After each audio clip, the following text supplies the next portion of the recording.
Salut la famille, j'espère que vous allez bien et bienvenue aux leçons 7 de mon nouveau livre 10 leçons que chaque disciple doit connaître et enseigner. Dans leçon 7, on va regarder à comment guérir les malades. Si vous n'avez pas suivi leçon 1 à 6, je vous encourage à suivre ces leçons-là. Mais aujourd'hui, on va focuser sur comment guérir les malades, comment efficacement guérir les malades au nom de Jésus. Alors, on va regarder à 7 vérités que tous les croyants doivent connaître pour efficacement guérir les malades. Premièrement, tu dois comprendre que tous les croyants seront qualifiés et ont l'habilité de guérir les malades. La Bible nous dit que les miracles accompagneront tous ceux qui auront cru. Ils vont imposer leurs mains sur les malades et les malades seront guéris. Alors, les miracles accompagnent ceux qui auront cru, pas ceux qui sont pasteurs ou prophètes ou qui ont un don spécial ou une onction spéciale, mais tous ceux qui auront cru. Jésus a dit, tous ceux qui croient en moi vont faire les mêmes choses que moi et même plus grand parce que je vais aller au Père. Alors, si tu es croyant, tu es né de nouveau, tu as l'Esprit de Dieu en toi, tu as l'habilité de guérir les malades. Alors, il faut avoir cette révélation si tu veux commencer à efficacement guérir le malade, que tu as l'habilité de guérir le malade parce que Jésus vit en toi et il t'a donné autorité pour guérir le malade, chasser les démons et ressusciter les morts. Et non seulement ça, Jésus a dit tu vas faire la même chose que lui et même plus grand.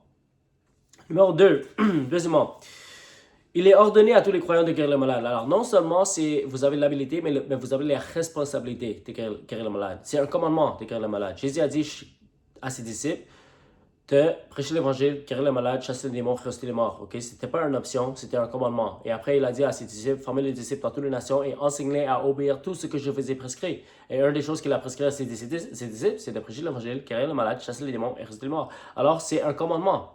Jésus a dit, fais aux autres ce qu'on aimerait qu'on fasse pour toi. Alors, si tu étais malade, est-ce que tu aimerais qu'un enfant de Dieu, né de nouveau, qui a l'habilité de te libérer, prie pour toi?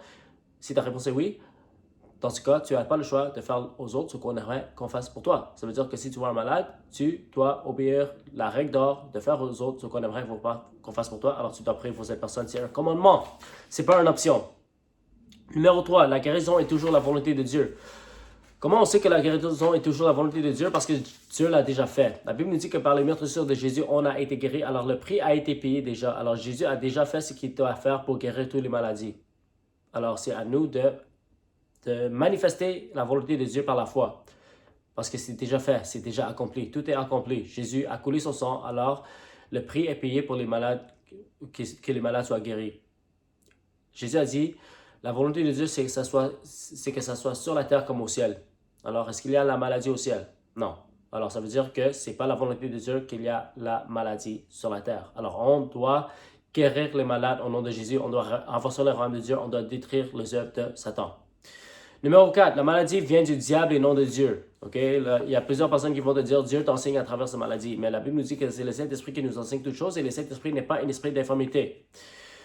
Alors, c'est le diable qui amène la maladie. La Bible nous dit que c'est le diable qui vient pour tuer, égorger et détruire, mais c'est Jésus qui est venu pour donner la vie et la vie en abondance. La Bible nous dit que Jésus-Christ de Nazareth, loin du Saint-Esprit et de puissance, alla de lieu en lieu et guérissait tous ceux qui étaient opprimés par le diable. Jésus a guéri tous les malades qui sont venus à lui. Il n'a jamais dit que Dieu t'enseigne à travers cette maladie. Il n'a jamais dit que Dieu veut te rendre humble. Il n'a jamais dit que ce n'est pas la volonté de Dieu. Il n'a jamais dit qu'on doit briser les liens générationnels. Tout ça ne vient pas de la Bible. Okay? Alors, on doit avoir la révélation que c'est toujours la volonté de Dieu de guérir. Et que la maladie ne vient pas de Dieu, ça vient du diable. Cinquièmement, le péché n'empêche pas la guérison. Okay? Il y a un homme de Dieu qui s'appelle Curry Blake, il a dit, la seule obstacle à la guérison est le fait que vous croyez qu'il existe des obstacles à la guérison. Alors, il n'y a pas d'obstacle à la guérison, il n'y a pas de chose qui peut arrêter la puissance de Dieu. Même le péché ne peut pas arrêter la puissance de Dieu. Comment on le sait? C'est parce que tout le monde que Jésus a guéri, ils étaient tous dans le péché, sans exception. Ils n'étaient pas nés de nouveau, ils n'avaient pas de relation avec Dieu, ils étaient dans le péché, mais Jésus les a guéris tous. Il n'a jamais dit, répands-toi d'abord. Il n'a pas dit, on doit briser les liens générationnels d'abord. Il les a guéris tous et c'est après qu'il les a donné des instructions. Quand il a vu le paralytique, il a dit, lève-toi, prends ton lit, lève-toi et marche. Et après, il a dit, maintenant que tu es guéri, va et ne pêche plus, peur que quelque chose de pire revienne sur toi. Ça veut dire que le paralytique était dans le péché, mais Jésus l'a guéri. Mais la guérison, c'était pour l'amener à la repentance. Alors, nous, dans l'Église, parfois, on fait les choses à l'envers. On va essayer de l'amener à la repentance avant de guérir la personne. Je ne sais pas si c'est mauvais, forcément, mais ce n'est pas biblique. Normalement, on doit être capable de démontrer la puissance de Dieu pour amener les gens à la repentance. Et on n'a pas besoin de faire 1 heure de questions-réponses ou de processus de repentance avant qu'ils reçoivent la guérison. On prend autorité, on guérit, et après qu'ils sont guéris, là, on va prêcher l'évangile, on va les amener à la repentance. Ok? Alors, rien peut empêcher la puissance de Dieu, même le péché. Sixièmement, vous pouvez avoir la foi pour les autres. Ok? Alors, plusieurs personnes vont te dire que les malades doivent absolument avoir la foi pour être guéris. Si c'était le cas, comment Jésus a ressuscité les morts? Okay? Parce que les morts ne peuvent pas avoir la foi. Quand Jésus a ressuscité Lazare de la mort, c'était la foi de qui qu'il a ressuscité? Est-ce que c'était la foi de Lazare ou c'était la foi de Jésus? Clairement, ce n'était pas la foi de Lazare parce que Lazare était mort. Alors, c'était la foi de Jésus qui a guéri Lazare. Okay? Alors, on peut avoir la foi pour les autres. Si je vous donne un autre exemple, il y a un officier romain qui est venu à Jésus, il a dit, mon serviteur à la maison est malade. Jésus a dit, je vais venir le guérir. L'officier romain a dit, tu n'as pas besoin de venir chez moi parce que moi je comprends l'autorité. Tu as juste à dire un mot et mon serviteur à la maison sera guéri. Jésus était étonné. Il a dit, j'ai jamais vu un si grand foi en Israël. Que ça soit fait selon ta foi. Il parlait à qui? À l'officier. Et la Bible nous dit que la même heure, son serviteur à la maison a été guéri. Alors, le serviteur de l'officier romain a été guéri à cause de la foi de l'officier romain. C'était pas la foi de la serviteur parce que la serviteur était à la maison, elle n'était même pas là. Et Jésus a dit, c'est selon ta foi, la foi du serviteur, parce que tu as eu la foi pour ton serviteur à la maison. Alors, ça nous montre qu'on peut avoir la foi pour les autres. Parce que si ce n'était pas le cas, comment on peut guérir les non-croyants? Comment on peut guérir les musulmans, les athées? On doit être capable de démontrer la puissance de Dieu pour les amener à la repentance parce que les miracles sont un signe pour les non-croyants pour qu'ils écoutent l'évangile. Et c'est ça qu'on voit dans les actes des apôtres. Ils démontraient la puissance de Dieu. Et quand les gens voyaient la puissance de Dieu, ils venaient à Jésus parce qu'ils ne pouvaient pas nier que Jésus était vivant. Okay? Alors, on doit être capable de démontrer la puissance de Dieu parmi les non-croyants. Et même les non-croyants, on peut prier pour eux et ils peuvent être guéris. Alors, pas besoin de... ils n'ont pas absolument besoin d'avoir la foi pour être guéris. Numéro 7, ne priez pas pour les malades, guérir les malades. Okay? Jésus n'a jamais dit de prier pour les malades, il nous a dit guérir les malades. Il a dit guérir les malades, chasse les démons, ressuscite les morts. Et Jésus lui-même, il n'a jamais prié pour un malade.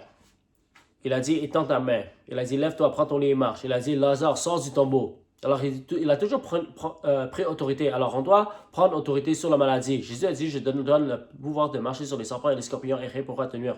Alors, va et guéris les malades et chasse les démons. Alors, on doit prendre autorité sur la maladie. L'apôtre Pierre et l'apôtre Jean, quand ils marchaient dans le temple, ils ont vu un paralytique. Et le paralytique a demandé l'argent. Il a dit, je n'ai pas d'argent ou d'or, mais ce que j'ai, je te donne. Il a dit, regardez-moi. Il a pris sa main. Il a dit, au nom de Jésus-Christ de Nazareth, lève-toi et marche. Okay? Il a pris autorité. Il n'a pas dit, Seigneur, si c'est ta volonté, viens guérir cette personne. Seigneur, tu es capable de guérir cette personne. Non, il a dit, lève-toi, prends ton lit, lève-toi et marche. Et la personne a été guérie parce que Pierre a pris autorité parce qu'il connaissait la volonté de Dieu. Il savait que ce n'était pas de Dieu. Il savait qu'il n'y avait pas d'obstacle à la guérison. Il savait qu'il avait l'autorité pour les guérir. Alors, il savait toutes ces vérités que je vais de vous partager. Il avait ces révélations. Alors, il a pris autorité et il a guéri par la foi. Tout ce que tu as besoin, c'est le nom de Jésus et la foi en son nom pour avoir les résultats dans la guérison. Et il faut arrêter les excuses et enlever tous les obstacles qui nous empêchent d'avoir la foi. Ok, alors quand on prie pour les malades, tu dois prendre l'autorité. Alors tu dois par exemple dire, sois guéri au nom de Jésus. Toute maladie, tu sors au nom de Jésus. Sois guéri de la tête aux pieds au nom de Jésus. Ça, c'est des exemples que vous pouvez utiliser. Il n'y a pas de formule, mais on doit prendre autorité sur la maladie. Si vous voulez plus d'informations sur la guérison divine, je vous encourage fortement de suivre la formation de guérison de Curry Blake. Ça va énormément vous aider. Ça vous donne toutes les informations que vous avez besoin sur la guérison divine. Alors encore, si vous n'avez pas acheté le livre, c'est disponible sur Amazon. Vous pouvez juste écrire mon nom, Andrew Cho, C-H-O, et vous pouvez le trouver. Alors que Dieu vous bénisse et on se voit dans la prochaine vidéo.